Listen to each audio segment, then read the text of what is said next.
పెద్ద నోట్ల రద్దు కొంతమంది అక్రమార్కులకు వరంగా మారింది. వ్యాపార వాణిజ్య వర్గాల వారిని లక్ష్యంగా చేసుకుని ఖమ్మం, భద్రాద్రి, కొత్తగూడెం జిల్లాల్లో ఐటీ అధికారుల పేరుతో వసూళ్లకు పాల్పడుతున్నారు. వ్యాపారానికి సంబంధించిన ఐటీ లావాదేవీలు చూపాలని బెదిరింపులకు పాల్పడుతున్నారు. మీ ఇంటికి వస్తాం, పత్రాలు సిద్ధం చేయండి, లేదంటే మా బ్యాంక్ అకౌంట్లో డబ్బులు వేయండి అంటూ హుకుం జారీ చేస్తున్నారు. ఐటీ అధికారుల పేరుతో వ్యాపారులను బెదిరిస్తున్న ఫోన్ సంభాషణలు హెచ్ఎంటీవీకి అందాయి. దీంతో ఫోన్ కాల్స్ సూత్రధారులను పట్టుకునే పనిలో పడ్డారు పోలీసులు.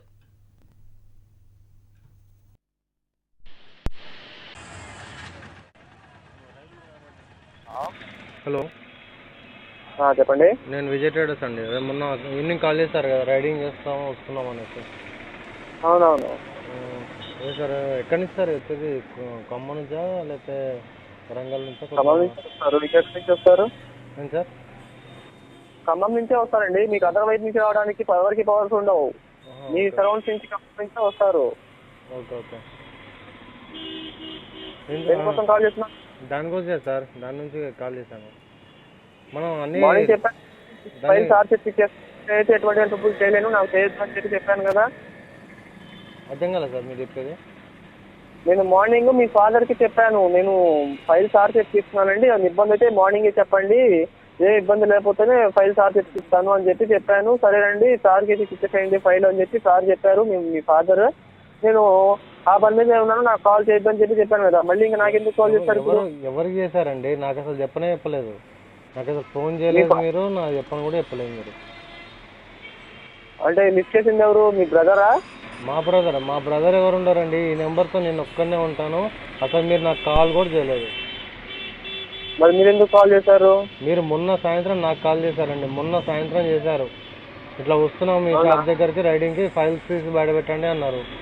ఫైల్స్ తీసి బయట పెట్టాను మొత్తం ఇంటారు. నేను లీగల్గా అన్ని ఆడిటింగ్ అన్ని ట్యాక్సెస్ అన్ని కడుతూనే ఉన్నాను, లీగల్ కడుతూనే ఉన్నాను. ఇంకోటి 100% నా దగ్గర ఉన్న దాంట్లో మెటీరియల్లో 95%, మోర్ దాన్ 95 or 95% నాది లీగల్ మెటీరియలే ఉంటుంది. గవర్నమెంట్ నియర్లీ దాదాపు ట్యాక్స్ పర్సెంటేజ్ కానీ మీకు రైడ్ క్యాన్సిల్ అయి ఉంటుంది. ఓకేనా? రైడ్ క్యాన్సిల్ అయి ఉంటుందా? మీ ఇన్ఫర్మేషన్ మొత్తం పక్కాగా ఉంటుంది, అందుకని రైడ్ క్యాన్సిల్ అయి ఉంటుంది. ఓకే. మీ పేరు సార్? మీ పేరేంటి? ఇప్పుడు జరుగుతున్న పరిణామాలు ఈ నోట్ల రద్దు వల్ల కారణం చేత మీది మా ఫైల్ నా చేతిలోకి వచ్చింది, పైన సార్కి ఇవ్వకూడదు అని అంటే మాత్రం మీరు డబ్బులు వెంటనే ఇమీడియట్లీ నాకు డబ్బులు వేయాలి. వేస్తే ఇంకా మీ ఫైల్ రాదు, మీ షాప్లో రైడింగ్ జరగదు. రైడింగ్ జరగకుండా ఉండాలంటే వేయాలని చెప్పి చేశారు ఫోను. నేను నిజమే అనుకుని డాక్యుమెంట్స్ అన్ని బయట పెట్టాను, నాకు సంబంధించిన లీగల్ ఉన్న బిల్స్ అన్ని. తర్వాత సాయంత్రం 8 గంటలకు తెలిసిన విషయం ఏంటంటే ఆయన ఫ్రాడ్, నాతో పాటు నా తోటి వ్యాపారస్తులు అందరికీ ఫోన్ చేస్తున్నాడు, పెద్ద బజార్లో కానీ ఇక్కడ అని తెలిసింది. దానికి సంబంధించిన డీటెయిల్స్ అన్నీ ఈరోజే నేను మొత్తం అన్నీ తెలుసుకున్నాను. మీరు ఎవరికైనా సరే ఈ నెంబర్ మీకు చూపించే నెంబర్ ఏదైతుందో ఆ నెంబర్ కానీ ఆ డీటెయిల్స్ కానీ ఇస్తే మీరు కంపల్సరీగా పోలీస్ స్టేషన్కి వెళ్ళి కంప్లైంట్ పెట్టండి. అటువంటి దాని మీద విషయాల్లో మాత్రం భయభ్రాంతులు కాకండి.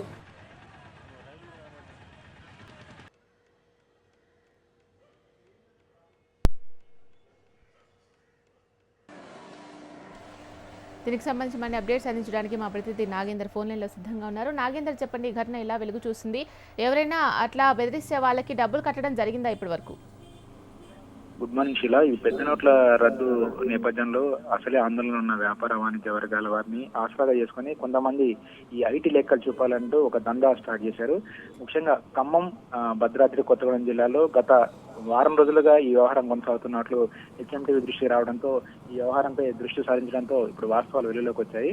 ఖమ్మం నగరంలోని గాంధీ చౌక్ ప్రాంతంలోని కొంతమంది వ్యాపారులు, అదేవిధంగా భద్రాద్రి, కొత్తగూడెం జిల్లా కేంద్రంగా ఉన్న కొత్తగూడెంలోని గణేష్ టెంపుల్, పెద్ద బజార్ ఏరియాలో ఉండే కొంతమంది వ్యాపారులను లక్ష్యంగా చేసుకుని కొందరు నకిలీ ఐటీ అధికారులు తయారయ్యి వీరిని ఫోన్ కాల్స్ ద్వారా బెదిరిస్తున్నారు. ఇప్పుడు ఈ పెద్ద నోట్ల వ్యవహారం నేపథ్యంలో ప్రతి ఒక్కరూ ఐటీ లెక్కలు చూపాల్సిన పరిస్థితుల్లో ఇప్పటికీ కొంతమంది వ్యాపారులు ఐటీ లెక్కలు సక్రమంగా చూపెట్టకుండా వ్యాపారాలు చేస్తున్న విషయం, వారికి సంబంధించిన ఆధారాలు, వివరాలు సేకరించిన కొంతమంది నకిలీ ఐటీ అధికారులు వీరిని లక్ష్యంగా చేసుకుని వారి ఫోన్ నెంబర్లు సేకరించి గత వారం రోజులుగా ఫోన్ కాల్స్తో బెదిరిస్తున్నారు. మేము ఐటీ అధికారులము, మీకు ఐటీ లెక్కలు సక్రమంగా చూపెట్టాల్సి ఉంటుంది, పత్రాలు సిద్ధం చేయండి అని చెప్పి బెదిరిస్తున్నారు. వీరి ఆగడాలను గమనించిన కొంతమంది వ్యాపారులు హెచ్ఎంటీవీకి సమాచారం ఇచ్చారు. దీంతో హెచ్ఎంటీవీ కూడా ఈ ఫోన్ కాల్స్ ని అబ్జర్వ్ చేసే కొన్ని వాస్తవాలు వీళ్ళకి వచ్చాయి. ఇప్పుడు ఎవరైతే ఐటీ అధికారులు నిజమైన ఐటీ అధికారులు ఉంటారో వారు వచ్చి తనిఖీ చేస్తారు. తనిఖీల్లో ఏమైనా వ్యవహారాలు పట్టుబడితే కేసులు నమోదు చేస్తారు. అది రెగ్యులర్ ప్రాక్టీస్ అధికారికంగా జరిగేది. వీరు మాత్రం ఫోన్ కాల్స్ లో మీకు ఐటీ చెకింగ్ జరగకుండా ఉండాలంటే మీరు పలానా అకౌంట్ లో అమౌంట్ వేయండి అని స్పష్టంగా చెప్తున్నారు. దీనిపై మనం ఐటీ అధికారులను కూడా సంప్రదిస్తే ఐటీ అధికారులు ఎవరు అట్లా అకౌంట్ లో అమౌంట్ ఏమని చెప్పరండి. ఎవరైనా ఉంటే తనిఖీ చేస్తారు, ఎవరుంటే కేసులు పెడతారు. అది లీగల్ ప్రాక్టీస్ గా జరుగుద్ది. ఎవరైనా లెక్కలు సరిగా ఉంటే దానికి ఎవరు భయపడాల్సిన అవసరం లేదని ఐటీ అధికారులు కూడా చెప్తున్నారు. ఈ నేపథ్యంలో ఆ కాల్స్ లో ఉన్న ఐటీ లైన్ లో ఉండండి. మనతో పాటు విజయ్ ట్రేడర్స్ నుంచి బాధితుడు విజయ్ ఫోన్ లైన్ లో ఉన్నారు మాట్లాడడానికి. విజయ్ గారు నమస్తే. అంటే మీకు ఈ ఫేక్ ఐటీ నుంచి ఎప్పుడు కాల్ వచ్చింది? వాళ్ళ పేర్లు ఏమైనా డీటెయిల్స్ ఏమైనా మీతో చెప్పడం జరిగిందా? మేడం పేరేం చెప్పలేదు మేడం. ఖమ్మం నుంచి చేస్తున్నాము మీ ఐటీ అధికారులము. మీ ఐటీ రిటర్న్స్ వాటి ఫైల్స్ మొత్తం బయట పెట్టండి, ఏవైతే ఉన్నాయో డాక్యుమెంట్స్ అన్ని బయట పెట్టండి, మేము కాసేపట్లో వస్తున్నాము అన్నారు. తర్వాత అయిపోయిన తర్వాత మళ్ళా వచ్చేసి అదే రోజు సాయంత్రం మళ్ళీ ఫోన్ చేసి మేము మళ్ళీ రేపు వస్తాము అన్నట్టు చెప్తున్నారు. డబ్బులు కావాలని, నా తోటి వ్యాపారస్తులకు మాత్రం డబ్బులు కావాలని బెదిరిస్తున్నారు అనమాట. ఇది నేను మళ్ళీ నెక్స్ట్ రోజు ఫోన్ చేసినప్పుడు కూడా సేమ్ ఇదే జరిగింది మేడం. అమౌంట్ కావాలి, ఇస్తావా లేదా, 20,000 స్పాట్లో వేయాలి, ఇప్పుడు వేస్తేనే మీ ఫైల్ నా దగ్గర రెడీగా ఉంది ఆన్ ద స్పాట్, ఇప్పుడు నేను నా పైన అధికారికి ఇవ్వద్దు అంటే ఆపాలి, నా దగ్గర ఉంచాలి అంటే మాత్రం అమౌంట్ వేయాలని చెప్పి ఈ అకౌంట్ నెంబర్ ఈ డీటెయిల్స్ అన్ని పంపించారనమాట. ఓకే, అకౌంట్ నెంబర్ పేరుతో సహా డీటెయిల్స్ అవన్నీ పంపించడం జరిగిందా? అతను క్లియర్ గా చెప్పాడు మేడం, ఇది మా సిస్టర్ అకౌంట్, ఇది నా అకౌంట్ కాదు, మా సిస్టర్ది, ఈ అకౌంట్ లో వేయండి, నేను వెంటనే చూసుకుంటాను నేను అని కూడా చెప్పారు మేడం. మీకు డౌట్ ఎలా వచ్చింది మరి ఇది ఫేక్ అని? మేడం అది నేను ఇప్పుడు మామూలు జనరల్ నేను ఐటీ అధికారులు మిగతా వాళ్ళని కనుక్కుంటే మేము అలాంటి రైడింగ్ చేయము. ఇంకోటి ఏంటంటే నాకు సంబంధించిన అంత లీగల్ గా ఉందని ఆడిటర్ని అడిగాను. నీది 100% లీగల్ గా ఉన్నది, లీగల్ బిజినెస్ చేస్తున్నప్పుడు నీకు అసలు ఫోనే రాకూడదు, బట్ వచ్చింది అని అంటే కంపల్సరీ ఫ్రాడ్ జరిగింది ఎక్కడో అన్నారు. ఐటీ అధికారులు కూడా సేమ్ అదే విధంగా ఇచ్చారు. నేను వచ్చేది ఉంటే కనుక మేము వస్తామంటే డైరెక్ట్ నీకే వచ్చేస్తాము, షాప్ దగ్గరికి వస్తాము, ఇట్లా ఫోన్ చేసి ఇలా అడగము, మేము ఎవరైనా చేయము అన్నారు. అంటూ ఇతను ఫ్రాడ్ అని అప్పుడు అర్థమైంది అనమాట. ఓకే, మీ తోటి వాళ్ళు ఎవరైనా ఈ కాల్ కి ఇట్లా భయపడి డబ్బులు అతని అకౌంట్ లో వేయడం కానీ ఏమన్నా జరిగిందా? వాళ్ళు ఏమీ వేయలేదండి, వాళ్ళు కూడా ఎవరైపోయారు అర్థమైపోయింది. అందరం కలిసి ఇతను ఎట్లయినా పట్టుకోవాలి, ఎలాగైనా ట్రాప్ చేసి పట్టుకోవాలని మేము ఉద్దేశంతో హెచ్ఎంటీ ద్వారా మొత్తం చేసామండి ఇదంతా. ఇంకా కాల్స్ ఏమైనా వస్తున్నాయా అండి మీకు కాకుండా మీ పక్కనున్న వాళ్ళకి ఏమైనా? ఇంకా నేను ఐడియా చేయలేదు మేడం. మిగతా వాళ్ళందరికీ ఇప్పుడైతే ప్రజెంట్ మిగతా వాళ్ళు చాలా మంది బెదిరిస్తున్నాడని తెలిసింది మేడం.